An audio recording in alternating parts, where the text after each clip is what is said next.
చాలామంది పేషెంట్స్ నేను embryo transfer చేసినప్పుడు ర్యాపిడ్ ఫైర్ అవుట్ అవుతూ ఉంటాయి.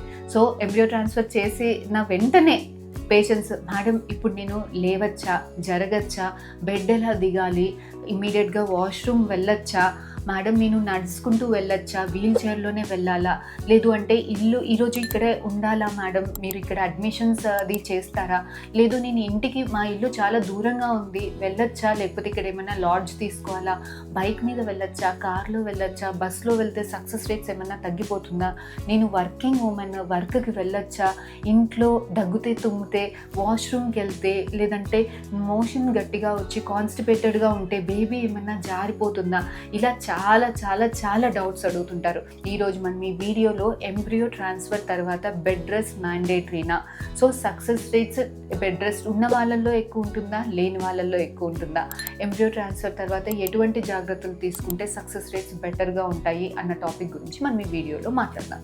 సో చాలామంది పేషెంట్స్ ఎంబ్రియో ట్రాన్స్ఫర్ తర్వాత 1-2 అవర్స్ అలాగే పడుకోవాలి అని అనుకుంటారండి. కాదు, ఎంబ్రియో అనేది గర్భసంచిలో పెడతాము. గర్భసంచి అనేది ఒక క్లోజ్డ్ క్యావిటీ. ఎంబ్రియో పెట్టంగానే ఆ క్యావిటీ అనేది క్లోజ్ అయిపోతుందండి. సో ట్రస్ట్ యువర్ యూట్రస్ అనేది ఒక స్ట్రాంగ్ మజిల్. ఎంబ్రియోని పెట్టినప్పుడు it will hold your baby.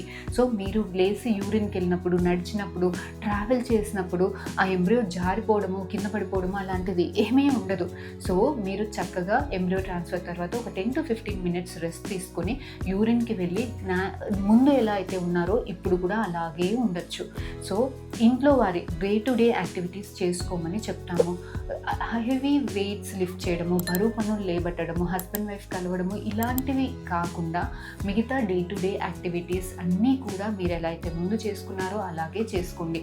Working women కూడా వాళ్ళ వర్క్కి వెళ్ళొచ్చు. చాలా స్టడీస్లో తేలింది ఏంటంటే, మీరు బెడ్ రెస్ట్ ఉండేదానికన్నా బెడ్ రెస్ట్ లేని అంటే యాక్టివిటీస్, మినిమల్ యాక్టివిటీస్ చేసుకున్నప్పుడు మీ యూట్రస్కి కూడా బ్లడ్ సప్లై ఎక్కువగా ఉంటుంది కాబట్టి సక్సెస్ రేట్స్ అనేది ఎక్కువగా గమనించారు. సో చక్కగా స్ట్రెస్ ఫ్రీగా ఉండండి, హైడ్రేట్ చేసుకోండి, drink lots of water.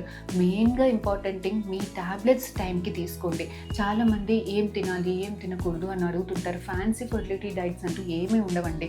Tablets ఎక్కువగా ఉంటాయి కాబట్టి గ్యాస్ట్రైటిస్ వచ్చేదానికి ఛాన్సెస్ ఎక్కువగా ఉంటుంది కాబట్టి సో బ్లాండ్ ఫుడ్ తినడానికి ప్రిఫర్ చేయండి.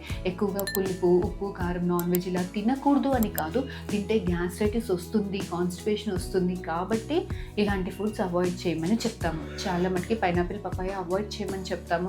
Otherwise you can carry all day to day activities. ఫర్దర్గా అన్నిటికన్నా ఇంపార్టెంట్, మీ టాబ్లెట్స్ టైంకి తీసుకోండి, స్ట్రెస్ ఫ్రీగా ఉండండి, హైడ్రేట్ యువర్ సెల్ఫ్. ఫర్దర్గా మీకు ఇంకేమైనా డౌట్స్ ఉంటే please do contact us. Will definitely get back to you.